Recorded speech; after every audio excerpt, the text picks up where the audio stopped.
These PMIs not good.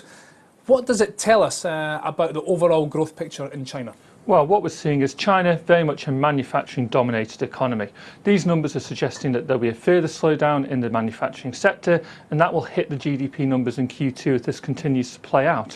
What we saw in Q1, about 7.7% growth. What we would expect is that growth rate to slow a little bit. However, again, it will still be robust compared to what we're seeing elsewhere in the world. So slower growth in China in Q2, but still with a 7% handle? That's probably where we're looking, and that will be good for the global economy in terms that China's not slowing significantly, but it's bad for the global economy because the global economy is already slowing, and anything that slows China slows everywhere else. And if anywhere's slowing, it's Europe. We had Eurozone PMIs out today as well.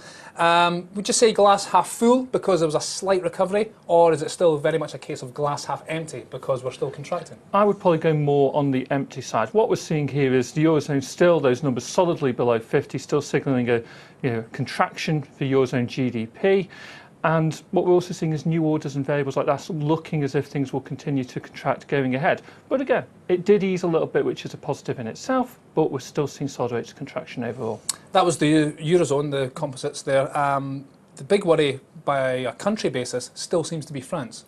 It does still seem to be France. Now, Germany we're still seeing around the stagnation mark, and Germany is very important to drive broader growth.